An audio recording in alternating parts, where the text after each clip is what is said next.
Daniel, we are on the air. Wake up. What? Oh, sorry.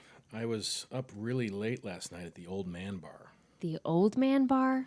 It's this awesome bar in the back of Hatchet Hall Restaurant in Culver City where they serve up a great Sazerac. And it's conveniently located right by my house. Oh, well, I will go there in a few months as soon as I pop out my child. What? You're pregnant? Yep, pregnant and hungry. And this episode will make all of our listeners hungry too. Today we are interviewing the head chef of Hatchet Hall, Brian Dunsmoor, and Strader, his business partner and general manager. They're such cool guys and culinary geniuses who are exploring the unknown historical roots of American cuisine. Now I'm hungry too. Let's get started. I'm Natalie Mitchell. And I'm Daniel Patinkin. And this is episode 4 of MAR VISTA.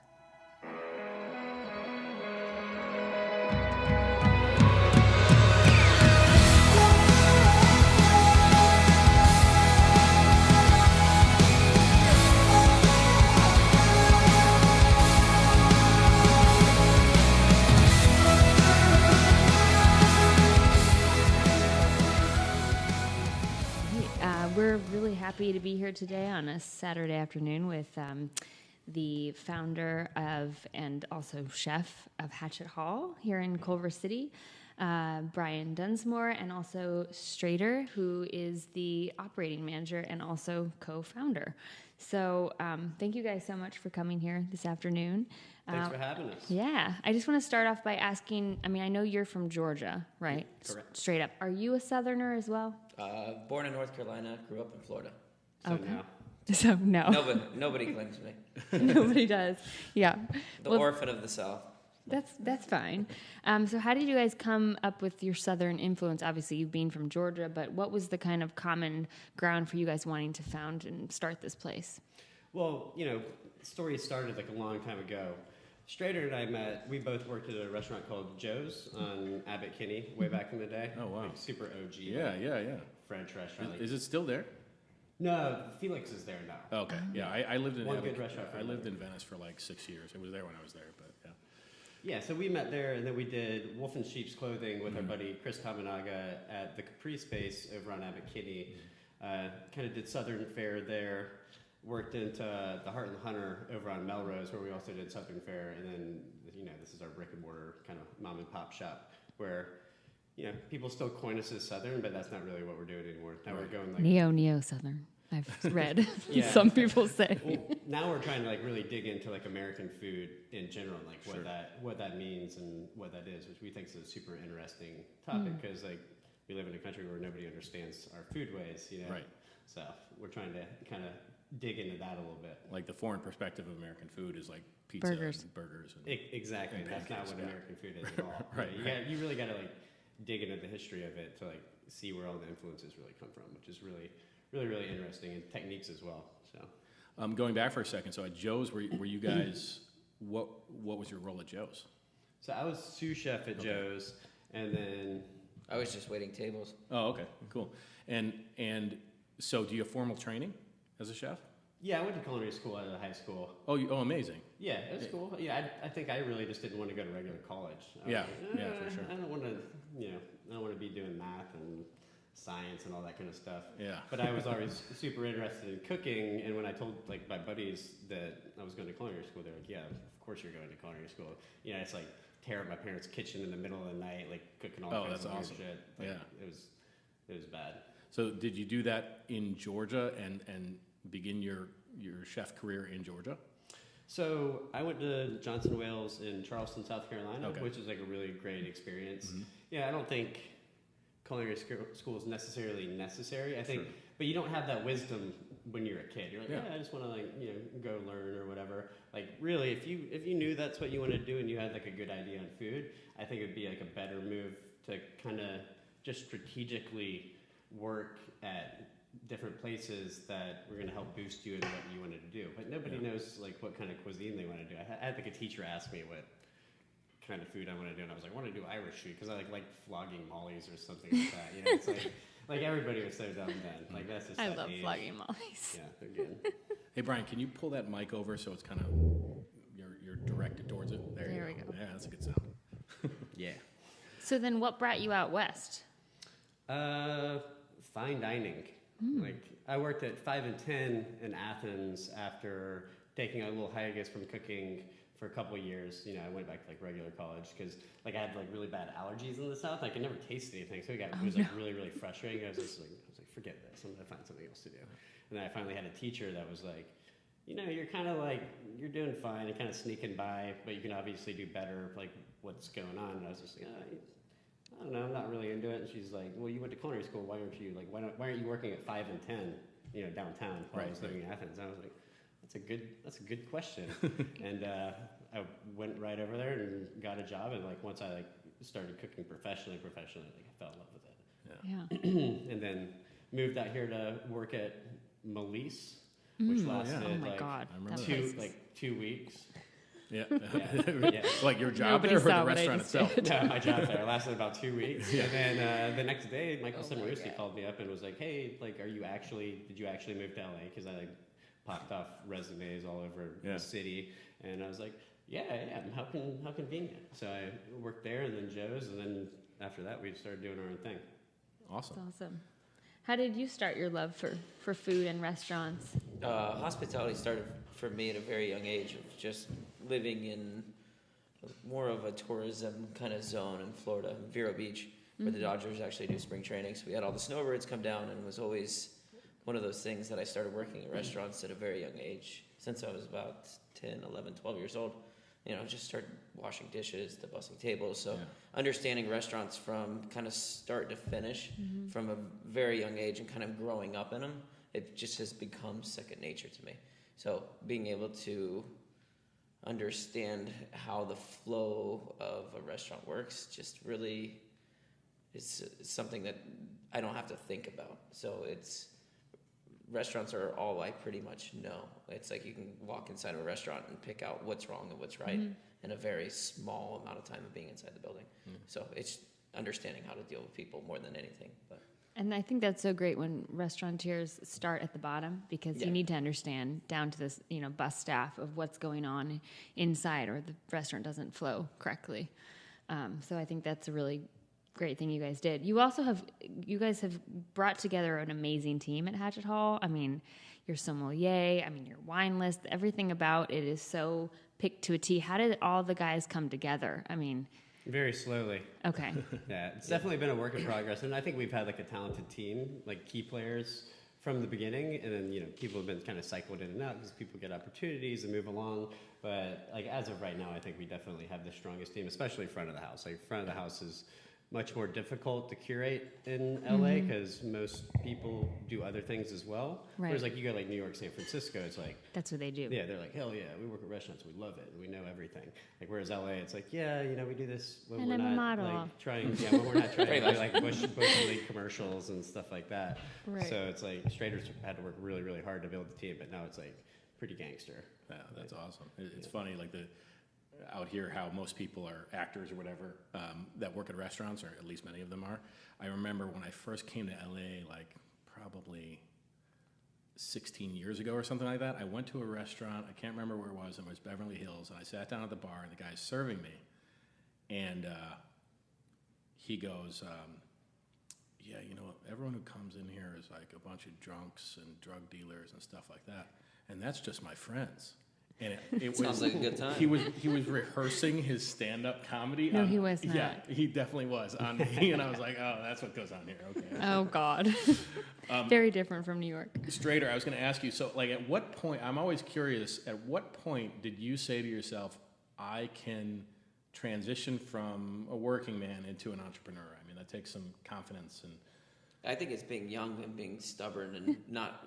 It's having that attitude of not really scared of any failure. Right. Because when you're young, you don't really have anything to lose. And it's kind of like the momentum that we've built over the past like 10 years is kind of like rolling the dice on one thing into another thing, and not really having, you don't really have that failure option in your mind because all you know is what is in front of you. Yeah. So it's kind of building on that, and then once you build upon that, it's confidence, and then you just keep it going. So when you guys were at Joe's, that's where you guys met? how did this like conversation start? Did you gel pretty quickly and say, hey, let's do something together, or did it happen over a longer period of time? Happened over a longer period of time. Yeah. We've been working together for like 7 years now or something like that. Oh, wow. Package deal. But I mean, the first thing you did from Joe's was, what was it? It was Wolf in Sheep's Clothing. And how long after you met at Joe's did you guys do that project? Not long, because we like barely crossed paths. Because I had left, and my chef partner in that, Chris Hamanaga, he was the CDC over at Joe's. That we all just linked up and went for it. It was funny. Like Strader used to be so much better than everybody else. They all used to pick on him and call him Super Server and stuff. It was hilarious. I can see that. Well, people just don't care. So. No, it's true. It's pretty easy when there's no competition. I think the best waiter I ever had was I was in like Agora Hills it was at really? like it was like an Applebee's or something, and I swear to God, this guy just pulled out all the stops. He was a young guy. He was probably 23 years old, just kind of skinny, kind of nerdy dude. But at the end of the meal, I'm like, you're the best waiter I've ever had. It can change everything. The wait staff and front, like you said, front of staff is so important. Attitudes, everything. Yeah, my wife's hero of all time. Have you guys been to Tax in Echo Park? It's like an old French dive that has like this late night lounge, like bar lounge. It's like super divey. The food's like really bad in like a great way, like crappy cocktails, but like it's really hip scene. And there's this one lady who's worked there forever, like young lady, but she hustles the whole room by herself. Oh my God. Like whole room, like low overhead. 40 tables or something. Did she write anything down, or did she just memorize it? No, she just walks around and like hits it, and like never misses a beat. Yeah. My wife said they were just like sitting there when the first time they went there, they saw her doing this because they all work industry as well. Yeah. And they're just like, who is this lady? And then they were outside like hanging out after the bar closed, and she like just like walked out in like a trench coat and like smoking a cigarette, like jumped in like a convertible like Mercedes and just like whipped. There needs to be a short film written about this woman. Yeah, someone out there listening, make a short she film makes about bank her. too. Yeah, that's what I was thinking. That's one way to make some Heavy. more money in the industry is just tell the manager, listen, fire everyone else. I'll handle all 40 tables. She's like polite, but she's like very firm. Like, come on, like I need your order. This is a bar, not a restaurant. We're working here. Yeah, that's awesome. So I want to go back actually to this idea, this concept of American food, because I did peruse, because I know your menu changes based on seasons, based on what's seasonally available, which I love. But you had something on the menu that I noticed it seemed, and I might be ignorant, like a Native American influence, but I might be totally wrong. For the Tehat, I'm gonna mispronounce this. Thank you. Tehachapi wheat yeast rolls. So that seems, let's talk about some of these things that you brought in that is American. I think an even better example of like a Tehachapi thing that we're doing. Yeah. Well, first, the Tehachapi thing is it's called Tehachapi grain movement, and they're bringing back all the California grains that used to be really prevalent way back in the day, and then people just stopped doing it for some reason, which is crazy. It's easier to digest and and we're working really closely with them. So we're doing a dish that is Native American influenced. That's Tehachapi grain or Tehachapi rye pancakes that we cook on the hearth on like a flat iron, and then we do these half ruby trout that we basically cure in maple syrup, and then we smoke with almond wood. But then we kind of combine that with like some Jewish American flavors like dill and creme fraiche, and then we'll do some kind of jam, and you can kind of pick the trout apart and eat it on the bellini or the pancake. Almost like Native American, Jewish, and but that's all America. Service. That's like, the melting pot that we are. This is the first Native American Jewish dish ever served. He's Jewish, so he's very intrigued by this. No, we just try to like touch on familiar flavors, in an interesting way, because we really want to bring that nostalgia to people. And with that nostalgia, are you able to, is that kind of why you created the Fuss and the Feather, the Thursday night meals that you guys do, to kind of, are you able to do certain things and dishes that you can't do on a typical menu on that night? Yeah, absolutely. We're basically running like a fine dining restaurant out of the back of a high production restaurant. It's super fun because like wheels are kind of turning, everything's going really good, and that's when it's like easy to get comfortable. So we're just kind of trying to push the envelope a little bit. We're doing about 15, 16 courses, all plated and using no technology whatsoever. So we're doing it all out of the hearth by hand with no machines, like no exceptions. Like if I see somebody trying to, do it quickly, put something in a blender or something, it's like throw it away. We're starting over. We boil water over a burner because it costs like $25 worth of wood to boil a pot of water. Right. Other than that, we're true to what we're saying we're doing. Authentic. So we should say for the audience that we're talking about Hatchet Hall. Hatchet Hall is in Culver City, which we already mentioned. What was in there previously? What was the name of that place? Waterloo. Waterloo? Yeah, Waterloo City. Yeah. Okay, they're gone. And then Crest House Family Restaurant before that. Oh, okay. Which is where our chef de cuisine, he used to go eat breakfast there with his grandmother in Culver City. Yeah, way back in the day. I definitely had gone to Waterloo before, but I don't remember it at all. But I was going to ask you, Strader, I mean, is this a stressful job? It must be like tremendously stressful. Depending or maybe I'm wrong. I mean, it depends. It's more of like a building thing. Or regulatory things but at this point we've gone through almost everything that can go wrong. Right. So let's talk about that. You just build a little bit of a skin for it. So you just kind of handle it and take it a few on the chin and just keep plugging. What have been the main challenges you've had with Hatchet Hall? The beginning part was probably the hardest of managing personalities. Because of you have so many people inside of a building, and then it's kind of like everyone's trying to like get along and figure out their place, and everyone's fighting for attention from an opening of a restaurant, and everyone thinks they're all the talent. Yeah, everyone. It's a lot of talent in your business. I mean, it's it's like a talent management thing on top of everything else that's going on. And then it's the expectations from the neighborhood of what the previous tenant was doing. Like, why aren't you guys doing this happy hour? Or why aren't you providing, where's the, sticky toffee pudding from the restaurant before? And it's just like, they don't understand it's behind the restaurant. Yeah, exactly. They don't understand that it's a new concept. And they're like, oh, it's the same owners, right? And we're like, no, it's a totally different restaurant. Yeah. And they're like, oh, we've been there before. We went to Waterloo City.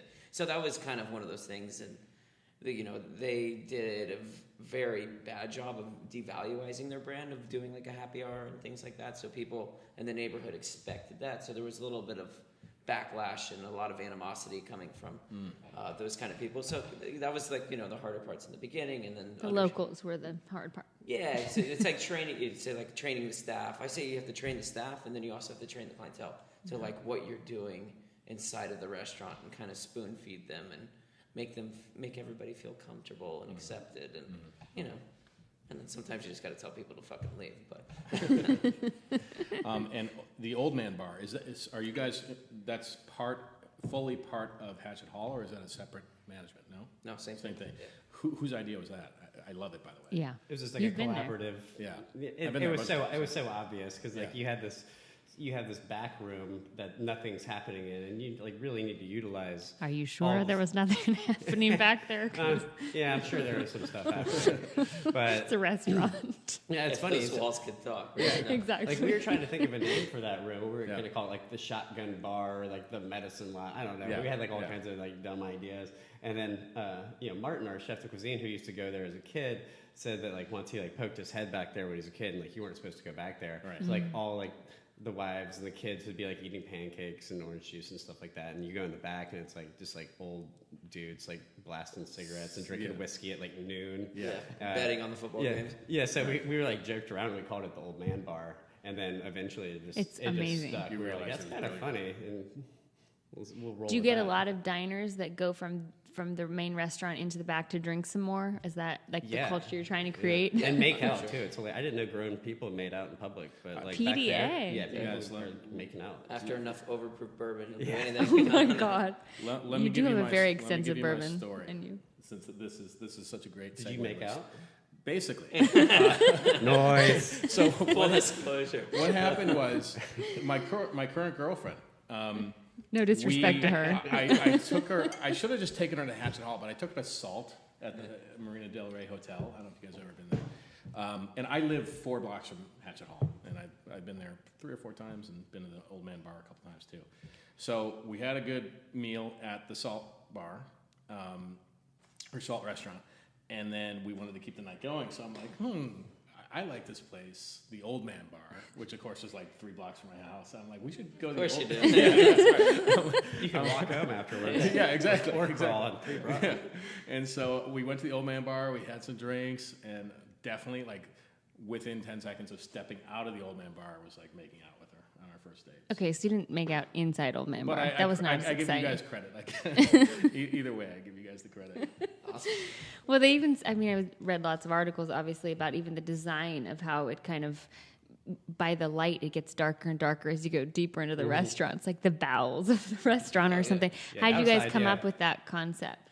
Well, the sun, rises in the east and sets in the west. So the idea of having a patio that's light and airy, and then moving towards the Old Man Bar of like a dark and dingy, Yeah. sexy kind of like atmosphere. It's like a one-stop shop for like you're able to come and have a date on the patio, and then you don't have to be awkward and be like, oh, where are we gonna go next? You can just really just kind of like pull them into the back of the building. Should just be called 3 bases. Yeah. 1, 2, 3. Yeah. Been getting people laid since 2015. Exactly. Home plate's on you. Yeah, right. Home plates by the fire. That's at Daniel's house, guys.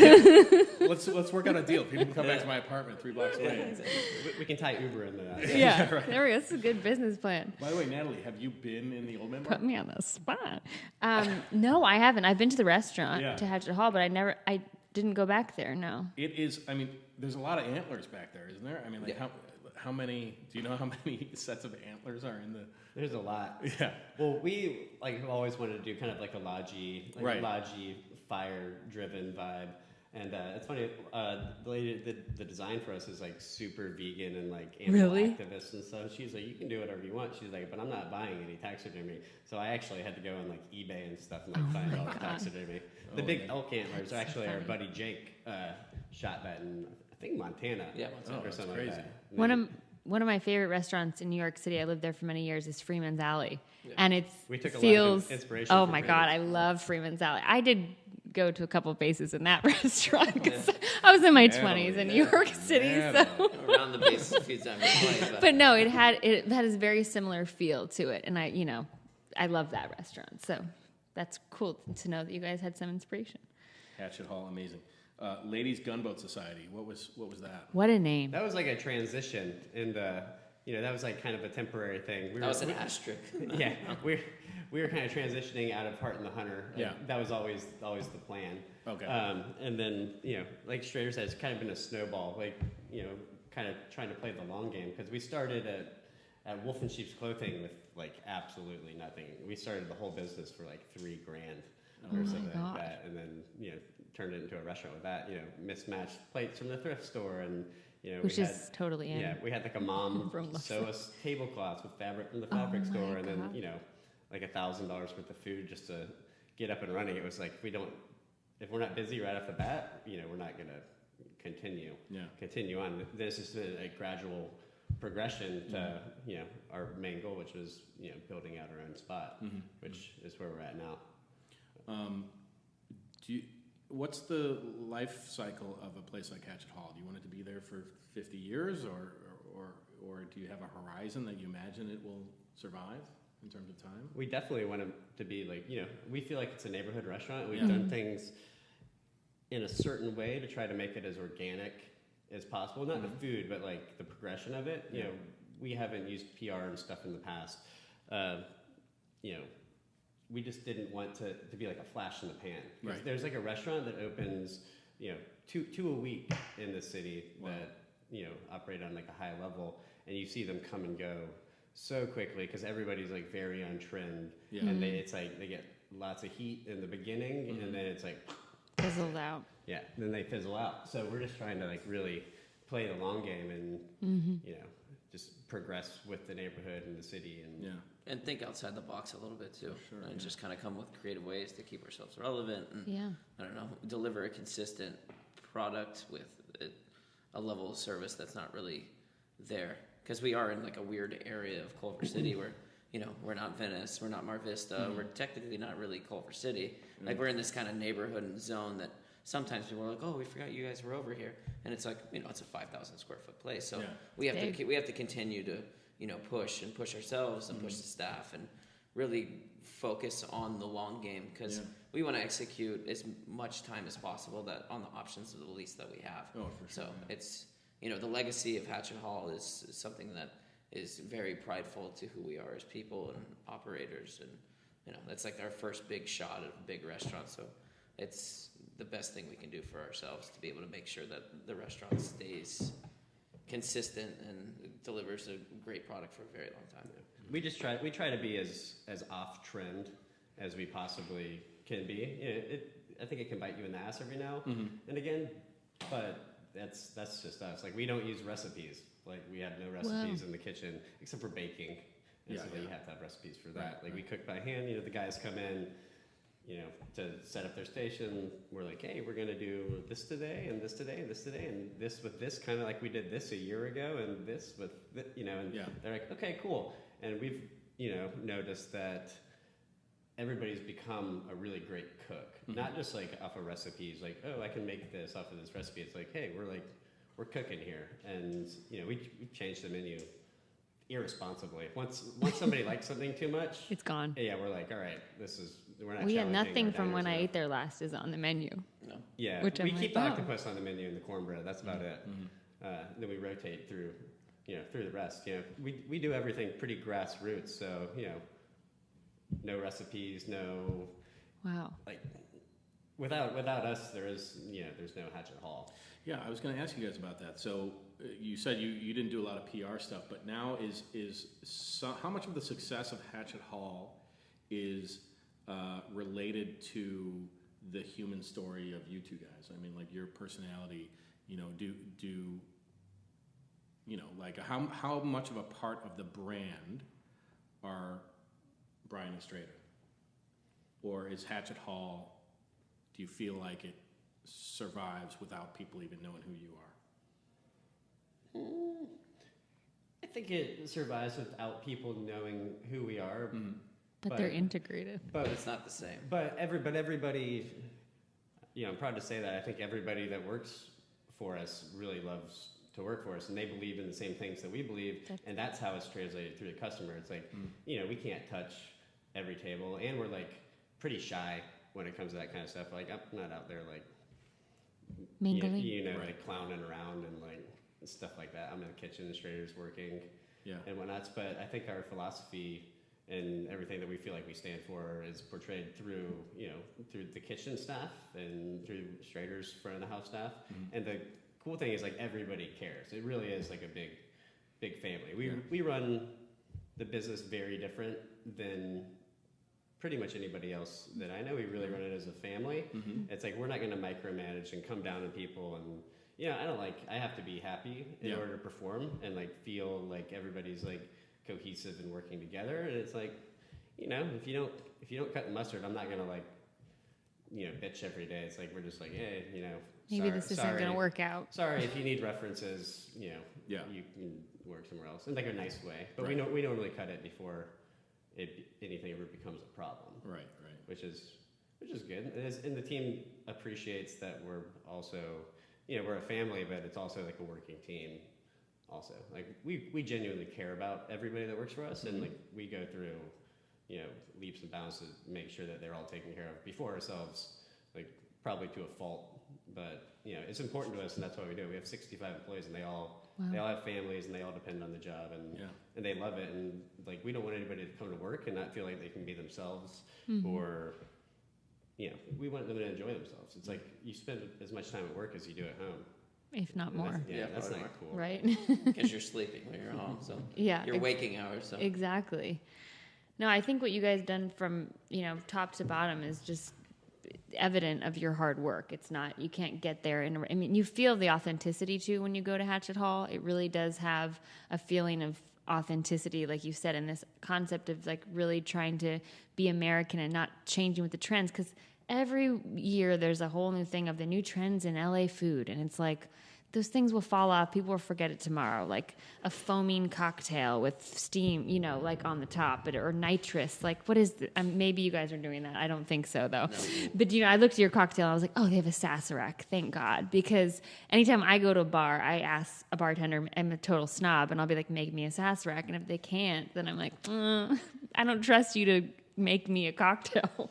So the fact you have these classics on there, I really think, you know, shows your brand. That's Cocktails are funny because it's like gotten so weird of how far off everybody was, especially when we opened, because it was like everyone was really into foams and flowers and like batching cocktails, and we're just like, no, that's disgusting. Like, you need the brightness of like having fresh juice every day, because it's not going to taste the same if you're batching citrus and you're letting it sit for 2 to 3 days. It's not going to taste the same.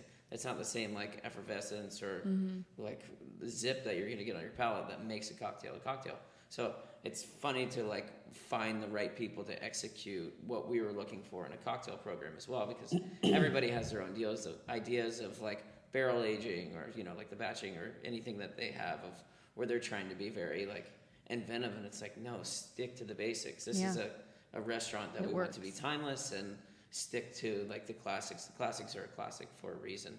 So if you want to do a variation of a classic, go for it. But don't try to manipulate like molecular things into a cocktail, because we're not El Bulli here. And it doesn't really taste that good. Yeah, it's like we've tried pretty much everything, and it's not as good as a classic. So. To me, that's like science, not fine. I mean, I would rather get I want to know this is a bone and this is a piece of meat. I don't want to be confused as to what I'm chewing. Yeah, you know, like very, very few people can pull off that kind of food, and you really have to be. You have to learn it from somebody that really understands that. And I think LA is great because it's given a lot of young chefs a lot of great opportunities, and a lot of great cocktail people, and so on and so forth. But maybe too soon before people. I hate to say put in your dues. That's not what it is. It's like it takes a certain amount of time to learn this stuff and like know what's right and wrong. And then, you know, it's like once you learn the rules, then you can do whatever you want. Right. Once you have the knowledge, like you can, like, I've basically tried to unlearn French cookery, you know, to a certain extent to try to make our food more authentic and more American. But I learned it and I understand it and I can still do it, but like we choose to go in a different direction. Yeah. And like with the cocktails, you know, it's like you go to a sushi bar. If they're just like throwing out pre-made sushi, it's like nah. It's like, I want to see you make it right. Yeah. And watch and build my appetite and see the fish and see what kind of knife you're using. And like same with the cocktails, like you want to do that. And you know, like great fish makes great sushi, and great rice makes great sushi. You know, great fruit and great spirits like sourced well makes a great cocktail. Yeah. And there's way more skill to that than like putting something into a barrel and carbonating it and you know, this and that. I mean, there's very few restaurants in LA that have just as good of a beer selection as also a wine selection. And I definitely looked through your guys' selections, and not only do you have such an extensive wine selection with wines from probably places you couldn't get anywhere else, but that you had an equally good beer selection. Because a lot of fine dining places you go are too stuffy to like order a good beer, but some food deserves a good beer, you know? Agreed. And so I think that's the very American thing. I think that was in the menu. I was like, okay, that to me constitutes American, that there you can have a high-end beer with your, you know. Yeah, we actually sell very little beer. But it's very curated. Yeah, I mean, you know, if you want beer with your food, you should be able to drink beer with your food. Yeah. You know, certain things go with certain things, and certain people like food and beverage. When it comes to eating and, you know, your opinions, it's all opinions, no matter what. Like somebody could come in, I could think I made the best dish of all time, and they could come in and eat it and be like, I don't like this, and they're right. Like if they don't like it, they don't like it, right, and it's like it's a very personal thing. It's like I like to put extra salt in my food because I don't have like a great palate. You know, and like some people have great palates and they need less. It's like who am I to like tell them, hey, this is seasoned perfectly? Exactly. Right. Yeah. That was the bird. Yeah. We should have like a running commentary. Do you guys like what's your creative process? Do you schedule time every week to say, okay, let's discuss where we're going next and what we're going to incorporate into the menu and into the restaurant. Depends what kind of weed Brian's smoking. He gets real innovative after some kush. Some train wreck. We're ruined. We're changing the whole menu. Yeah, I definitely get like wild hair, so I'll just like be like, I hate the menu. Yeah, And you just have on a whim. So it's not like a scheduled menu change. no, absolutely. like I said, it's pretty. The way that we do that, it's probably not the most efficient It's or not systematic. Yeah, no, we don't run systems like that in the kitchen because we try to keep it as freehand as possible because we want to be able to change stuff like when we want to change it because we shop at the market and if we see something, this stuff's at its peak when we buy it, so we need to use it quickly. So we just come up with stuff on the fly. But we use lots of common techniques and common tools. So it's really easy to communicate that stuff to the guys who, like I said, are all like I have a whole kitchen of sous chefs. Like they should all be sous chefs. That's why we're hustling to like do some new projects and whatnot. We want to present opportunities with our partners and with our employees. Like be able to push these people forward and give them the opportunities that we've had as well. Is that partially why you have the catering business as well? Do you use some of those guys who are more sous chef-y in the catering? Yeah, we do. We're just now getting that going, slow rolling it out because we've been super busy. Mm-hmm. But I think that could be really successful. Yeah, we want to curate the right group of clientele as well to kind of match the brand that we think's like fit as well. So it's like more of like studio based or like like Nike or things like that. That's kind of something that we feel like the brand of Hatchet Hall is. Exactly. We don't want to go out and be doing like grandma's 80th birthday. Like, that's just not. I mean, we would love to do that, but it's it's just Joshua's bat mitzvah. It's got to be a good brand representation for us as well. Yeah, we don't want to the bad thing about catering a lot of time, like when people do catering and events and stuff like that, they put themselves out there out of their box, their limitations, what they stand for, and they try to do other things, and then they kind of they don't deliver the product that people are expecting. So it's kind of better to. With that kind of stuff to do something you really understand and something a little safer. Like we're gonna do multiple packages. Like we're gonna do like a barbecue package. We're gonna do like a soul food package eventually. We're gonna do like a low country boil package for backyard stuff. And then we're also gonna do for more elevated stuff like weddings or whatever. We're gonna do like family style Hatchet Hall menu or like family style seated plated. Like we have a couple different tiers, but it's still very representative of Hatchet Hall. We're still doing Hatchet Hall outside of the walls.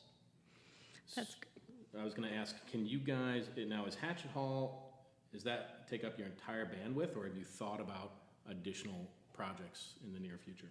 Oh well, us and our partners, we're always open to opportunities. But Hatchet Hall is a really big restaurant, and it's busy, and it's a big it's like a big ship. Right. In order to sail a big ship, you have to have a big crew. Right. So it's not like if we slow down a little bit, which hasn't happened, thank God. We can't just cut labor. We run pretty efficiently as is, and you need so many hands on deck to be able to sail the ship. Yeah. And are your partners, are they experienced restaurant investors, or are they people that? I mean, are they people who are always looking to do something new and get involved in? No, absolutely. Okay, that's cool. Yeah, it's Louis and Nettie Ryan. Mm-hmm. They've been like bar operators for a long time, and then we kind of got together to do this restaurant. So that's amazing. Yeah, they took a gamble on us of providing an opportunity for him and I that didn't really Our credit wasn't good at the time. We couldn't guarantee a lease, so it's just they were like, okay, here, we believe in you guys. Here's a shot of being able to execute this concept, and that's kind of how it all came about. What other projects have they been involved with previously? With us? Or this is with the anyone? first. Oh, they own Minotti's coffee shop, and then Townhouse, and then they own the Virgil over in Silver Lake, and then also they own the Temple Bar. That was kind of their biggest thing that they had that kind of launched them into the LA scene as well. It's amazing that they put their faith in you. That's a huge. Hatchet Hall is a huge project. It's how many square feet is it? 5,000. Yeah. Whoa. 5,000 square feet, Yeah. 130 seats, I think I read. Yeah, not including the old man bar. Yeah, we were pretty tried and true. Yeah. At that point, Yeah. we'd done Wolf in Sheep's Clothing. Yeah. That was like that was a hit. Yeah. Like right off the bat, that was super fun. And then Heart and Hunter was really popular as well. Right. Even for the short time that we did the temporary thing at Flores, like that was Yeah. that was super successful as well. Yeah. So it was just kind of time for us to grow, Jump it up. Yeah, grow into a business. Yeah. Yeah. For sure. Because you are a wolf in sheep's clothing. Hey, she'll be here all day. Just kidding. Oh gosh. Well, I'm so appreciative that you guys, made the time to come out here and talk to us. Is there anything else you want to share with What our should people viewers? know? Yeah. What do people need to know that we Instagram, haven't? Twitter, Yeah. anything important? No, and I think it's funny. We talked on the cocktails. It's nice to Yeah. talk on the wine a little bit because Yeah. wine's so Sure. funny, like the culture nowadays, where everything's natural wine. Okay. And everyone's always like Biodynamic. Or no, it's everybody's looking for like the new natty wine. Well, So I don't know what that trends. means. What is natural wine? natural wine is Organic. minimal intervention in Okay. the winemaking process, so Okay. limited of like SO2 and things like that. So they kind of impart more flavors of like wild fermentation and things Oh, like wow, that. wow. So everybody's always looking for natural wines right now, but nobody really knows what That natural is. wine is. Right. Yeah. They just hear it and it's a buzzword. Yeah. But we have a really talented somm that's working with us right now. His name's Ron Algram, and he's done a really good job of curating a little bit of the natural wine, but still taking into consideration the history of France, Italy, and all of Europe, of what they've done in terms of practicing organics since they've started of hundreds of years ago, and making sure that they deliver a sustainable product. And it's more about the buying principles that we focus in the kitchen as well. So it's nice to be able to have that kind of booked in within the whole concept of a buying practice from everything across the board. And educating your clientele about that. Yeah, exactly. Yeah. Wineless is nice because it's not like gimmicky or one-sided. He's like super knowledgeable. It's insane. He's like a steel trap when it comes to facts, and he has an amazing palate.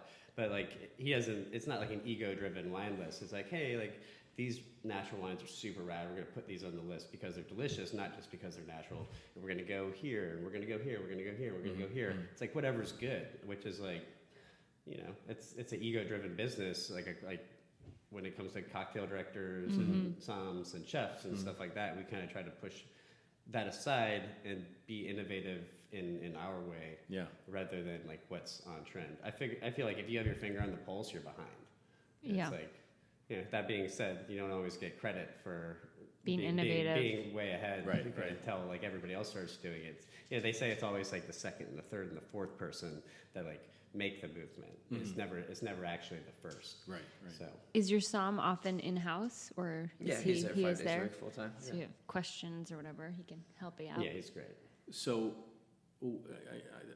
I'm thinking that you're going to say that you have a bunch of sources, but do you how do you aggregate all this knowledge? Do you read a lot? Do you have certain publications that you're always perusing? Like, where does all of this knowledge about American food and unusual grains that haven't been used in a long time, Books. It's like even like when I was at Joe's, I'd get in there at 7 or 8 in the morning and work until 7, 8 at night, and then go pass out on my bed for 45 minutes with my dirty ass chef clothes on, and I'd wake up and go to the coffee shop and take books and sit there for 3 hours every night and kind of study up. But then recently, since Strader and I have been digging into the whole American food history thing, we've been pulling in a bunch of like really old American cookbooks. It's like Strader's always like, don't look at fine dining books.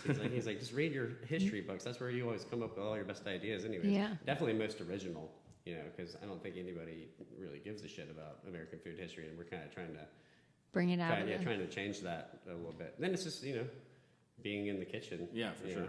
Like I feel like once you get like a certain base of knowledge and like you're comfortable with like your skills, and you don't have to think about what you're doing so much, then you have way more time to think about like the bigger picture and how to be more progressive. And we think progressive is looking way back, Right. rather than like doing like space food or Yeah. or something like that. Like, hey, we're gonna do a Astronaut restaurant ice cream. based on Indiana Jones and the Temple of Doom. It's like, sweet, like monkey brains. It's like, come on, dude, pull your head out of your ass. I mean, how far back do you go historically? Beginning of the country. Wow. Well, and and it goes back further than that, because all the influences of our cuisine, Came from another. obviously, like, we have some European influences, but that came later. It's like we got here and like 9 out of 10 people were dying, and the natives were like, all right, I guess we got to help these people. 9 out of 10 people are dying. Like, we're gonna go teach them how to work with the food that we have, like specifically corn. Right. Corn and like salt pork, like hog and hominy, is credited with like the survival of like everybody in the beginning. Wow. Right. And they took us in, and like the women from Jamestown would go in and like stay with the tribes, and they would teach them how to process corn, and like mostly like hominy, which is like a preservation technique with corn. And then obviously like later, like the influence from Africa with the slave trade is super relevant. And then with Jefferson being like obsessed with French food, he was the first one to bring a French chef into the White House. Oh, wow. So like, and then they taught and they taught and they taught, and it was, and then it all just got mashed up. And there's way more to it than that, but like for the most part, like, That was a pretty good summary. Yeah. I felt like I went on a journey. Yeah, no, I mean, it's so cool that this is not just, you're not a manufacturer, you're a craftsperson, and you're a historian. I mean, and I think it's what a lot of people are really looking for in restaurants now, is like, you were talking, one of you guys was talking about, people want to see you make the drink, right? They want the people that are providing the food and serving them to be knowledgeable craftsmen. And they all are at Hatchet Hall. It's like people don't go to like the theater first and go to dinner afterwards. It's kind of like the show is The dinner. the restaurant, and the dinner, and it's a one-stop shop. Yeah. So Yeah. Cool. oh, but what I was saying, like, what's funny about Americans, like, aside from like everybody else, it's like every country has their dirty bits, and there's been hardships and bad things done. Like, we have a bad habit of like pretending nothing ever happened, rather than being like, that wasn't cool. We're like, we don't sweep it under the rug. We don't know what we were talking about. Especially, Bury I think the head in the that's sand. super relevant right now. Especially, it's like, what Americans can do wrong, and that's why nobody understands American food, is because it's all attached to things that we're not necessarily very proud of. Yeah, like, I would surely hope not. Right. It's Like slave trade. Or smallpox blankets. Yeah. it's like. It's like our big American holiday is Thanksgiving, guys. Yeah. Like, Yeah, let's and kill a whole bunch of natives. People get upset about the topic. Yeah. Like that we're even like digging into it, but it's like, nah, dude, we're like trying to like pull the blinders off, and Yeah. and it's like it's interesting, because I never knew any of this. Like, I really had to dig in to find this stuff, and you really have to like go deep, because there's not much out there about Yeah, it. because curriculums of like everything that you're taught in school, it's books are made for you to think a certain way, and the access to things that we have now, you start digging a little bit further back, and you're like, wow, this is actually what this is. I remember where it came from. When I was in grade school, and I don't know if this is true for you guys as well, but I remember specifically being taught the concept of manifest destiny, and the way it was presented to us in my public grade school is manifest destiny is a real thing, and when the Europeans arrived here, they had this God-given destiny to expand from coast to coast in North America. Like, that's how it was taught to me. And I look back at it. That is like, how it was taught. We didn't talk about like the Native American genocide and like none of that stuff. It's like they save us, and then we wiped them out. get rid of them. Yeah. This is, now I'm just hungry, Yeah, honestly. I think I'm going to Hatchet Hall tonight. I'm not kidding. I'm going to call my girlfriend. It's our 6-month anniversary, right? Oh, you got to go to Hatchet Hall. We got to go make out in the old man. I'll make I'll play you're just not making out, I'll see you guys. Yeah, there it's tonight. 6 months. So what you guys have, obviously an Instagram, right? Yeah, it's just a Hatchet Hall. At Hatchet Hall. Any other social media or places we can look for more publications or info about you guys? Smoke signals? No. That's going way back. I'll send a shot. Yeah, our neighbor. We do the smoke signals for the wood fire grill that comes out. So. Exactly. But everyone should go there. There's also only a couple more weeks left of the Fuss and Feather, right? Goes till August 30th. Mm-hmm. We're all sold out. Oh, well, then you can't go. But but we're the whole plan is to do it seasonally. Oh, Okay. okay. So We you're have- we have A winter one, maybe. Yeah, we have a Yeah. couple more weeks of this one, and then we're basically going to take off. Month of September. Yeah, September. Then we're going to do October, November. We're going to take off December, January, Oh, February. We're yeah. going to take off March. So we can have like a month to develop and like research a new menu, because like every single dish is pulled straight out of American history and made by hand. So and we even have like snippets on the back side of the menu, like with like anecdotes and Oh, quotes that's and awesome. facts that make the dishes actually relevant. Yeah, this is definitely like a passion vanity absolutely. project where we can kind of get our fine dining past like out of the system. Like we love it. It's nice to mix it up, because like a couple more weeks I'm nearing the point of being like, okay, I'm like ready to like get back to the regular restaurant, focus on that for a second, and then I'm sure like a month later I'll be like, all right, Here we go. I'm ready to do this again. Yeah, it's nice just to like kind of switch it up and keep it fresh and challenge ourselves as well. And you guys are just open for dinner, right? Also Thursday night, which we're just told is sold out, the Fuss and Feather. And you guys are you guys ever planning on opening for other meals, or is that somewhere in the future? No, dinners, and I'm sure it takes that much time to prep for the meal because it's so extensive anyway. Yeah, we have a pretty big kitchen, but it gets really small really quick, like, For sure. because we're cooking for a bunch of people. Yeah. And it's a big restaurant, like brunch, or like we'd love Yeah. to do brunch, but it's just the restaurant's too big to do brunch, and like can't do it, God, I- then try, you like, then 15 you talk bucks about for- annoying clientele. Brunch people are annoying. They're like, they're the you don't worst. have a mimosa? Like, where's your Bellini? It's just no. Oh, you can drink? No? Yeah, Okay. no bottomless. Okay, God. I'm gone. Let's talk about like devaluing a brand. Brunch is Devaluing. Yeah. exactly. So It's a way to make some money, maybe, but also it's short-term gains. It's not like talking about like an elevated experience. Brunch has always been a hacky service. Yeah, you can only make a pancake in so many ways. No, it's just like everyone's cooking eggs, or everyone's hungover, like the staff. It's like B team. Oh, it's awful. It's either B team on like cooking brunch, or you're abusing your kitchen management, which isn't cool, because like we run like almost like an all Latino kitchen. There's like American kids these days just can't. They don't have good work ethic. Can we say millennials suck? Yeah, exactly. You can't tell them they're doing That's not my something. job. Yeah. No. I'll be like, hey, like, The union let's try to says. do this like maybe like this. And they'll be like, whoa, like go cry in the corner. It's like, all right, dude, just like. Like I was told I was trying to get positive reinforcement in my life. That's like the new generation in American culture. So along with being American, so you guys are open, 7 days a week from 5:30 or 6 o'clock, depending on the night, right? Till 10. And then the old man bar is open till 2 a.m. So it's later night shift. And then you guys are closed on 4th of July. Are you closed any other holidays? We do close Halloween, 4th of July, So it's Super Bowl. Yeah, I'll start at the top. All the Okay, American remember. stuff. Yeah, Secretary's New Year's Day, Super Bowl Sunday, Memorial Day, Labor Day, Halloween, Thanksgiving, Christmas Eve, Christmas Day, and sometimes the day after. I want to work for you guys because that sounds awesome. It's like morale Yeah. is the biggest that's thing great. for us. Is, So many restaurants. I mean, my husband worked in restaurants in New York City for 15 years, and he was like, never home for Christmas, never home for Thanksgiving. And that's just not right. And people deserve to spend time with their families, and like I said before, like running a mostly Latino fam over there, it's like they don't mess around, dude. They're like their family values. Like they're like, nope. Like we. My husband's Latin, so there we go. Spend, we'd spend holidays together, and like, this is so awesome. Moving to LA and having a team like that. Is just nuts. La familia.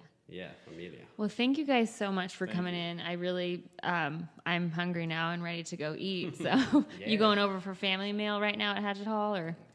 I think we just got done. They did like the most gangster taquitos with mole. Yes, for lunch. family meal is amazing. Yeah, we're gonna, I we're worked gonna in give, restaurant. give them their own restaurant whenever we can have enough money. It should just be called the family meal. Yeah. Well, thank you guys so much, Thank you and very much. follow us, and we'll probably get some more information out there and some links to help get more information about Hatchet Hall. So, Cool. Well, thank you guys for having us. of course, thanks for take coming, care. guys. Bye.